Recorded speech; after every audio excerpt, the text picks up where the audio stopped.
Здравствуйте, ребята! Рада вас приветствовать на уроке русского языка в 1 классе.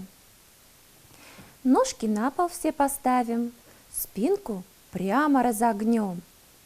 Ручку левую на стол, сверху правую кладем. Послушайте стихотворение. В мире нет ее роднее, справедливей и добрее.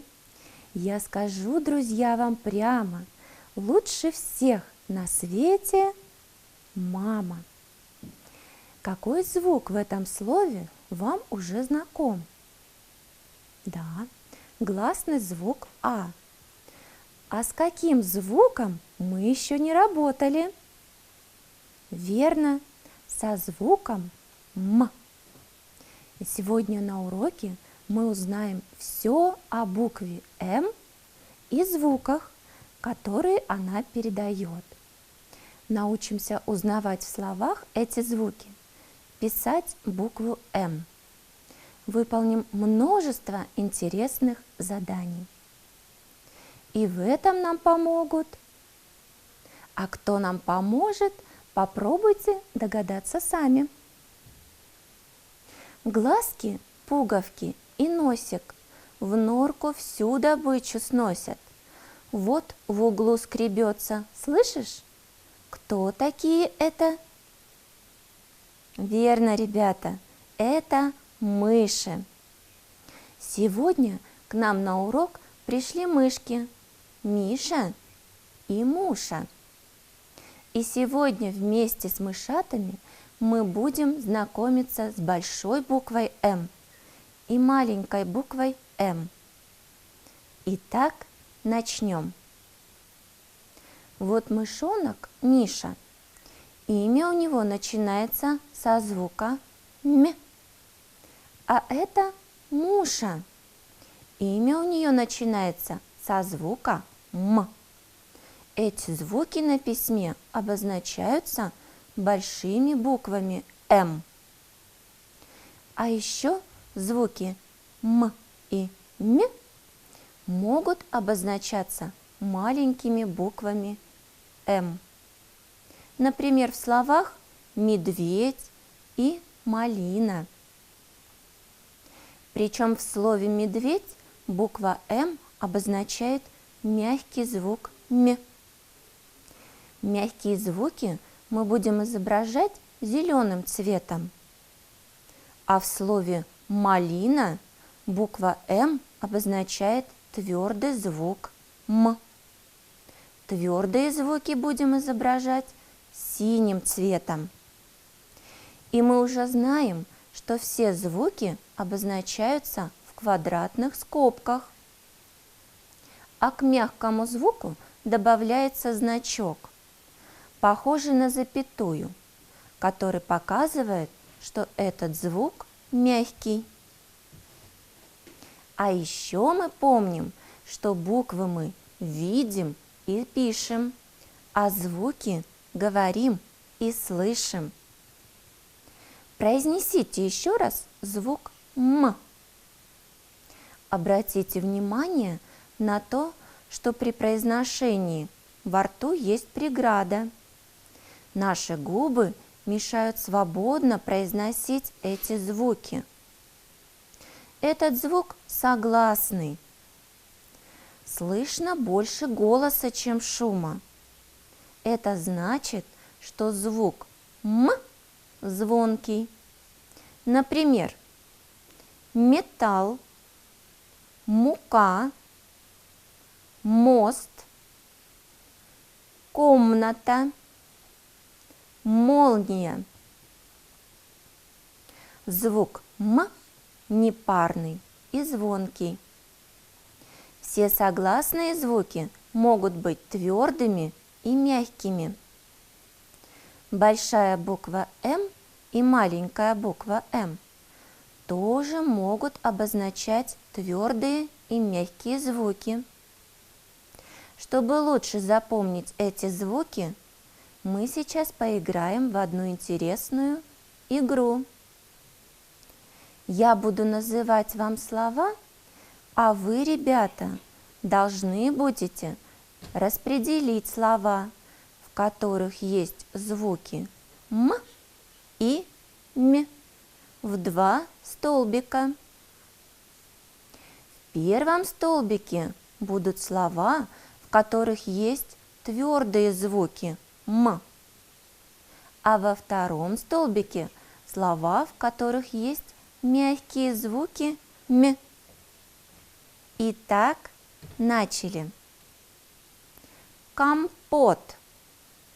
В слове слышим твердый звук «м» в середине слова. Медведь. В слове слышим мягкий звук «м» в начале слова. Мед. В слове слышим мягкий звук «м» тоже в начале слова. Комар. В этом слове мы слышим твердый звук «м» в середине слова. Камень. В слове слышим мягкий звук «м» в середине слова. Гном. В этом слове слышится твердый звук «м» в конце слова. Посчитайте, сколько букв «м» в стихотворении. Мед в лесу медведь нашел, мало меда, много пчел. В этом стихотворении 5 букв «м». А сейчас поиграем в интересную игру, которая называется «Доскажите словечко».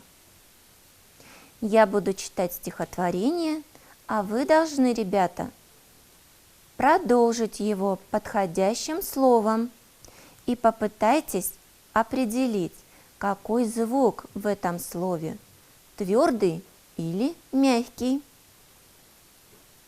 Слушаем внимательно. Наша Таня громко плачет, уронила в речку. Правильно, мячик. В этом слове мягкий звук «м». Слушаем следующее стихотворение. Руки мыть пошла Людмила, ей понадобилось, конечно, мыло. Молодцы. В слове «мыло» твердый звук «м». Слушаем дальше. Без работы хоть убей, жить не может. Кто? Верно, муравей. Слышим твердый звук «м». Мальчик мал и очень мил. Он водичкой руки, правильно, мыл. В этом слове твердый звук «м». А теперь давайте посмотрим, как пишутся эти буквы. Буква «М» может быть большой, ее называют заглавной, и маленькой, ее называют строчной. Большая буква всегда больше, чем маленькая, а маленькая буква всегда меньше, чем большая. Вот качели, буква «М». Здесь качаться можно всем. Палочка и палочка, между ними галочка. И понятно сразу всем, получилась буква «М». Итак, буквы мы научились писать, а теперь вспомним, в каких же случаях пишутся эти буквы. Если кому-то или чему-то даются имена, то эти имена пишутся с большой буквы. Например, кошка Мурка. Кукла Медина. Девочка Мальвина. С большой буквы пишутся фамилии и отчества людей, названия городов, рек, озер и деревень. Например, город Москва. А с маленькой буквы могут писаться многие другие слова. Например, мел и мяч. А еще с большой буквы пишутся слова в начале предложения. Например, мама мыла Милу мылом. Ну а теперь настало время немножко отдохнуть.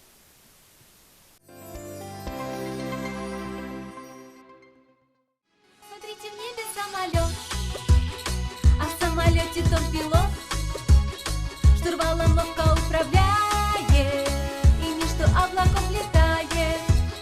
Под самолетом то гора, то лес дремучий, то нора, то в небо делится народ, то зайцы водят хоровод. Хорошо, а теперь наша песенка будет быстрее. Смотрите, в небе самолет, а в самолете тот пилот штурвалом ловко управляет и между облаков летает. Под самолетом то гора, то лес дремучий, то нора, то в небо делится народ, то зайцы водят хоровод. А теперь, ребята, мы вспомним, что такое слог. Слог – это часть или кусочек слова. Сначала мы учимся читать по слогам, потом слоги соединяем в слова, слова в предложения, а из предложений, связанных по смыслу, получается текст или стихотворение. Например, мама спит, она устала, ну и я играть не стала. Я волчка не завожу, я уселась и сижу. А давайте теперь соединим букву М с другой буквой. Например, с буквой А. Получится слог ма. А если два раза соединить, то будет ма-ма. Букву М можно соединить и с другими буквами. Например, мо, му, мы, ми, ме. У нас получились маленькие кусочки слова или слоги. Рассмотрите письменные буквы М. Сравните их с печатными буквами. Будем учиться писать заглавную письменную букву М. Заглавную букву М пишем с середины добавочной строки. Ставим точку и ведем длинную маленькую палочку вниз и немного влево. Не доходя до нижней линии рабочей строки, закругляем палочку влево. Следующий элемент будем писать от точки. Ведем длинную наклонную палочку вниз, не доводя до нижней линии рабочей строки. Закругляем вправо, доводим до нижней линии рабочей строки. Закругляем вправо, введем вверх длинную наклонную палочку. Останавливаемся. введем длинную наклонную палочку вниз, не доводя до нижней линии рабочей строки. Закругляем вправо, доводим до нижней линии рабочей строки. Закругляем вправо, введем вверх длинную наклонную палочку, останавливаемся на том уровне, с какого начали писать первый элемент. Третий элемент начинаем от точки, где останавливались в написании второго элемента. Ведем длинную наклонную палочку вниз, не доводя до нижней линии рабочей строки. Закругляем вправо, доводим до нижней линии рабочей строки. Закругляем и доводим до середины рабочей строки. Останавливаемся. Теперь будем учиться писать маленькую букву М. Начинаем писать чуть выше нижней линии рабочей строки. Закругляем, касаясь ее, ведем линию вверх, касаемся верхней линии рабочей строки. Затем ведем линию вниз, касаемся нижней линейки, закругляем, ведем линию вверх, наклоняем и пишем черту вниз с закруглением вправо. Попробуйте написать буквы в воздухе. Попробуйте написать в тетради самостоятельно. Ну вот мы и познакомились с твердым звуком М и мягким звуком М, которые на письме обозначаются большой буквой М и маленькой буквой М. Узнали, что звуки М и М – это звонкие согласные звуки. А также научились писать заглавную и строчную букву М. На этом наш урок окончен. Спасибо за внимание. Всего доброго. До свидания.